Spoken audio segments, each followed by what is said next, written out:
तुम लोग मुझे बताओ भाई मेरा कॉलेज कैसे होगा भाई। कि मेहनत करने वालों की भी हार हो जाती है। पहले तो तुम लोग एजुकेशन सिस्टम इतना हार्ड बना दो, इतना हार्ड बना दो स्टूडेंट्स के लिए कि वो कुछ कर ही ना पाए। फिर उसके मतलब सब कुछ भाई मुझे इतना रोना आया ना कल। तो फिर भाई पहले एक साल प्रैक्टिस तो कर लेते, तभी तो 12th वाले एक से नीट का पेपर संभाला नहीं जा। पिछले साल भी 13 मई को आया था जब ओएसएम नहीं था, अब भी 13 मई। Hello everyone, welcome back to the channel. Here I am back in my another video, but this video is not an ordinary. ये वैसी वीडियो नहीं जैसे मैं हर बार डालती हूँ, ये थोड़ी सी डिफरेंट है। क्योंकि इसमें मैं अपना रिजल्ट वगैरह बताने वाली हूँ और एक और चीज़ बताने वाली हूँ जो कि मुझे बहुत ज़्यादा बुरी लगी, विच इज़ OSM। तुम लोगों को सबको पता होगा, वन स्क्रीन मार्किंग, शायद यही नाम है इसका, आई डोंट नो, ठीक है। बट जो भी नाम है, इस सिस्टम ने पूरी की पूरी 12th क्लास का सब कुछ बर्बाद कर दिया। मतलब सब कुछ भाई, मुझे इतना रोना आया ना कल, मैं बता नहीं सकती तुम लोगों को भाई। मतलब देखो, मैं कल ही वीडियो डाल दी थी, बट कल मैं डिप्रेशन में थी। मुझे इतना बुरा लग रहा था रिज़ल्ट देख के, इतना बुरा लग रहा था कि भाई मुझसे पूछो नहीं। मुझे ऐसा लगा कि मेरी पूरी की पूरी दुनिया ही ख़त्म हो गई है। मुझे लिटरली ये सब लगा, और ये सब लगा बस सिर्फ एक स्क्रीन मार्किंग चेकिंग की वजह से। मुझे अब भी रोना आ रहा है, मेरे को बहुत बुरा लग रहा है, कसम से दिल चाह रहा है ऑब्वियसली मुझे यूट्यूब पर डालनी है वीडियो, तो मैं नहीं बोलूँगी वर्ड, ऑब्वियसली नहीं बोलूँगी भाई। बट इतना बुरा मुझे कभी नहीं लगा भाई। और मतलब जब तुमने अच्छे से प्रैक्टिस नहीं करी किसी भी चीज़ की, तो तुम कैसे इस सिस्टम को ला सकते हो, वो भी 12th क्लास के बच्चों की चेकिंग के लिए। लाइक सीरियसली, मैं अभी इंस्टाग्राम पे यूँ ही स्क्रॉल कर रही थी। मतलब देखो, मैंने कल वाला डिप्रेशन जो है ना भुला भी दिया था, क्योंकि बी लाइक कैसे समझाऊँ मैं तुम लोगों की भाई, मार्क्स ही हैं बस ये सोच के, ठीक है। बट मैंने अभी जो है, जब मैं इंस्टा स्क्रॉल कर रही थी तो मेरे को एक रील मिली, उसमें लिखा था कि अगर 90 से ऊपर आए ना तो तुम्हारा जो है वैसे क्या कहते हैं, 90 या 90 से ऊपर आए तो वैसे एडमिशन हो जाएगा, लेकिन अगर नहीं आया ना तो तुम्हें जो है ना लाइक एंट्रेंस एग्ज़ाम वगैरह देने पड़ेंगे। लाइक सीरियसली भाई, मैं बता नहीं सकती, मुझे इतना गुस्सा आ रहा था, इतना रोना आ रहा था कि लाइक सीरियसली मेरे 90% से ऊपर बन जाते, क्यों नहीं बने? इस OSM की वजह से। इस OSM की वजह से मैंने दिन रात एक कर दी थी भाई। मैंने 12th क्लास में 10th क्लास से ज़्यादा मेहनत करी थी बल्कि, और मुझे इसी में रिज़ल्ट नहीं मिला। और अगर तुम्हें लगता है कि ये जो मैं बकवास अभी बोल रही हूँ बस बकवास ही है, और जो है मैंने बिल्कुल मेहनत नहीं करी थी, और जो है लाइक ये जो भाई मेरा ऐसी आवाज़ भड़बड़ा रही है, या फिर ऐसे जो भी आवाज़ निकल रही है, या फिर जो भी मैं अभी यहाँ पे बोल रही हूँ वो सब झूठ है, तो जो मानना है मानो। मुझे अब किसी को भाई ये बताने की ज़रूरत नहीं है। मतलब देखो, अगर तुम लोगों को पता है, मतलब तुम समझ सकते हो ये बात, तो तुम समझोगे। नहीं समझना है तो कितना भी समझा लूँ तुम लोगों को समझ नहीं आएगा, क्योंकि जिनको हेट करना हो तो वो हेट करेंगे, और मुझे जो बात बोलनी है मैं बोलूँगी और चली जाऊँगी, क्योंकि मुझे बोलनी है वो बात, ठीक है। सबसे पहली बात, मैं मार्क्स पे आती हूँ, ठीक है। तो चलो सबसे पहले उसी मार्क्स से स्टार्ट करते हैं जिसमें लाइक मेरा जो है लाइक ज़्यादा आए हैं, ठीक है। तो मेरे ज़्यादा आए हैं फ़िज़िकल एजुकेशन में, उसमें आए हैं 93। एंड मेरी बात सुनो, मैंने सिर्फ 2 MCQ गलत करे थे, और मैंने पूरे पेपर में ऐसा कुछ भी नहीं था जहाँ पर कोई भी मेरा टीचर मेरे मार्क्स काट सकता था। हो सके तो 1-2 कट भी सकते थे, लेकिन मुझे अच्छे से याद है कि कहीं पर भी मेरे मार्क्स नहीं कट रहे थे, कहीं पर भी मेरे मार्क्स नहीं कट रहे थे फिज़िकल एजुकेशन में। मेरे जो है 98 या 99 ऐसे कुछ बन रहे थे, और कितने आए 93। चलो, लेकिन 90 की रेंज में आए, इसमें मुझे थोड़ी सी वो राहत मिल गई थी कि चलो 90 की रेंज में तो आए। लेकिन अभी आगे और सुनो, सोशियोलॉजी में मुझे मिले हैं 70, जबकि जो है 80 में से 70, ठीक है।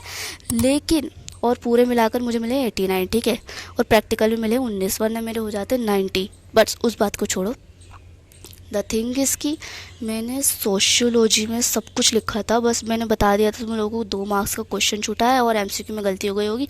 तो अगर ये सब मिलाकर भी देखें तो 90 तक तो आ ही जाते ना, ठीक है। उस बात को भी छोड़ो, इंग्लिश में मेरे 55 थ्योरी में, और पूरे मिलाकर 75। Are you kidding me bro, are you kidding me भाई। मेरे इंग्लिश का एक भी क्वेश्चन छूटा था, जो लास्ट का क्वेश्चन था उसमें भी कुछ ना कुछ लिख कर आई थी, अगर उसमें होता तो 2 मार्क्स कटते, और बाकी वैसे मार्क्स कटते। अगर कुछ और मार्क्स काटने भी थे तब भी 90 की रेंज में आ ही जाते मेरे। क्या कर रहे हो भाई? जिसको 90 की उम्मीद थी उसको ऐसे करोगे तुम लोग? अगला फिज़िक्स। फिज़िक्स में चलो मेरे को थ्योरी में लग रहा था कि 46 आएंगे, लेकिन 43 आए, इसमें भी कम आया। ठीक है, और पूरे मिलाकर देखा जाए तो 73, वरना 76 आते। ठीक है, चलो इस बात को भी छोड़ो, क्योंकि जितना मैंने सोचा था उससे थोड़े नंबर ही कम है, जो कि चलता है। ठीक है, चलो केमिस्ट्री में 38, थ्योरी में हाउ भाई? कौन है, कौन पेपर चेक कर रहा है? मेरे को मिलना है ज़रा, मिलना ज़रा। और पूरे मिलाकर 67। मतलब मजाक कर रहे हो कि तुम? बट सीरियसली भाई 67, 67। केमिस्ट्री का पेपर बुरा गया था, मानती हूँ, मैं मानती हूँ भाई, मानती हूँ, लेकिन इतना भी बुरा नहीं गया था कि 67 आ जाएंगे। मेरा बुरे का मतलब था कि मेरे थ्योरी में 56 आ सकते हैं और पूरा मिलाकर 86 आ सकते हैं।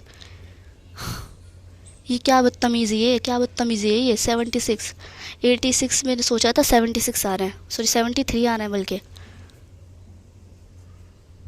और बायो में देखो, बायो में 49 थ्योरी में, और वैसे कितने हैं, एक सेकेंड, 79। बायो में मेरा जो है ना बस एक दो क्वेश्चन थे जो कि मुझे लगा था कि भाई मुझे आते नहीं है, बट उसमें मैं कुछ ना कुछ लिख कर आ गई थी। और एमसीक्यू मेरे पास 4 गलत थे, बस 4। ठीक है, तो अगर उन सबको मिला के भी देखे जाए तो 90 से ऊपर आ ही जाते भाई। ये क्या भाई 79 क्या मेरे 70s की रेंज में क्यों आ रहा है, जबकि मैंने लिखा 90s का है, 90 का है, 80 का है, मेरे 70 की रेंज में क्यों आ रहा है जब मैंने इतना सब कुछ लिखा है? मेरे 70 की रेंज में क्यों आ रहा है जबकि मैंने 90s का लिखा है? भाई क्या हो गया भाई ये? और पूरी की पूरी परसेंटेज मेरी बेस्ट ऑफ 5 में बन रही है 81.8, और वैसे बन रही है 77.4%। मेरे 92% बन जाते बेस्ट ऑफ 5 में, और वैसे जो है लाइक 89 कुछ बनते। भाई क्या कर रहे हो तुम लोग? एक से नीट का पेपर संभाला नहीं जा रहा, लीक होकर बैठ गया। एक से भाई चेकिंग सही से नहीं हो रही, स्कूल स्टूडेंट के भविष्य के साथ खेला जा रहा है। At the end of the day मुझे ये तो पता चल गया है कि लाइक सब बोलते हैं ना, मेहनत करने वालों की हार नहीं होती। मुझे पता चल चुका है कि मेहनत करने वालों की भी हार हो जाती है, और इस जैसे सिस्टम में तो बिल्कुल ही होगी भाई। जो मेहनत करेगा उसकी सबसे ज़्यादा होगी बल्कि। और दूसरी बात ये है कि at the end of the day सब कुछ, सारी चीज़ें, सारी सब कुछ चीज़ें जो है ना मार्क्स पे जज की जाएंगी, मार्क्स पे जज कर जाएंगी। सब ये बोलते हैं, ठीक है, सब मार्क्स पे जज किया जाएगा, चाहे तुमने कितनी मेहनत करी है, तुमने जी जान लगा दी है, सब मार्क्स देखेंगे, सब मार्क्स देखेंगे। रियलिटी है ये। और जब सब मार्क्स देखते हैं तो तुम लोग मार्क्स अच्छे क्यों नहीं दे रहे जब स्टूडेंट ने लिखा है तो? अब और अगर उन सब सारी बातों को थोड़ा सा साइड भी रखा जाए और जो है अपने जो मतलब रियल पे फोकस करा जाए, तब भी अब मैं क्या करूँ भाई? तुम लोग मुझे बताओ भाई, मेरा कॉलेज कैसे होगा भाई? उस लड़की ने बोला है कि भाई अगर 90 से ऊपर है तभी डायरेक्ट हो सकता है, वरना एग्ज़ाम वगैरह तुम्हें देने पड़ेंगे। मैं क्या करूँगी अब, मैं क्या करूँगी? और अगर किसी ने बोला कि भाई मेहनत नहीं करोगे तो ये होगा ब्रो, बैठ कर, तो भाई मैं कसम से बता रही हूँ, मैंने करी थी। मैंने 5-6 बार नोट्स रिवाइज करे, मैंने वाइट पीटी डाउनलोड करके इतने घंटे पढ़े, और जो है मैंने कैलेंडर बनाया उसमें मेरे घंटे रिकॉर्ड करे थे। बट अनफॉर्चुनेटली वो चले गए मेरे पास से, पता नहीं कहाँ खो गए, वरना मैं तुम लोगों को सबूत भी दे देती। मैंने इस बार 10 से भी ज़्यादा मेहनत करी थी और मुझे रिजल्ट मिला है 10 से भी कम।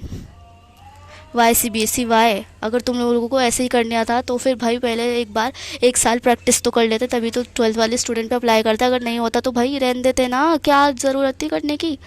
किसी ने बोला था कि जल्दी रिजल्ट दो? बोला था किसी ने? वो ऐसे बस इसी वजह से लाया गया था ताकि इधर की ना हो पाए, मतलब कि लाइक ट्रांसपोर्ट ना करना पड़े ज़्यादा और टाइम कम लगे। टाइम उतना तब भी लगा है, तब भी लगता, वैसे भी लगता।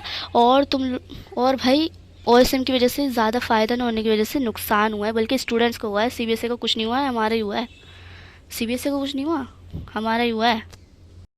पिछले साल भी 13 मई को आया था जब OSM नहीं था, अब भी 13 मई को आया है। अगर ये OSM नहीं लाते तो क्या चला जाता भाई? स्टूडेंट्स के मार्क्स तो अच्छे आ जाते, स्पेशली जिन्होंने मेहनत करी उनके तो अच्छे आ जाते भाई। क्या कर रहे हो ये? हम मेहनत के फालतू की कर रहे थे, जो ऐसे में हम अपने मार्क्स घटा दें। पहले तो तुम लोग एजुकेशन सिस्टम इतना हार्ड बना दो, इतना हार्ड बना दो स्टूडेंट्स के लिए कि वो कुछ कर ही ना पाए, फिर उसके बाद जो है उस एजुकेशन सिस्टम में ही खुद फेल हो जाओ।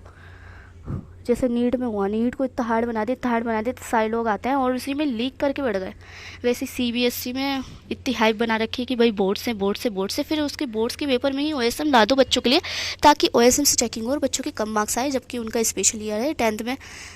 मतलब 12th जो सही से ईयर है जिसमें अच्छे मार्क्स आने चाहिए, उसी में यही सब करो भाई, यही सब करो। अब CBSE से मुझे एक ही गुजारिश है बस भाई, सबकी जिनकी मार्क्स कम आए ना एक्सपेक्टेशन से उनकी रीचेकिंग करवाई जाए, वो भी बिना पैसों की, सीरियसली विदाउट मनी, बिना पैसे लिए रीचेकिंग कराई जाए खुद की साइड से। वो खुद मंगवाएं कि भाई जिन जिन को लग रहा है एक्सपेक्टेशन से कम है वो खुद मंगवाओ, बिना पैसों की हो जाएगी, दैट्स इट। और दूसरी बात, अगली बार से कोई ऐसा भी सिस्टम ना लाया जाए जिससे कि स्टूडेंट की लाइफ ख़राब हो या फिर उस पर इफ़ेक्ट पड़े। कोई से भी ऐसा सिस्टम ना लाया जाए।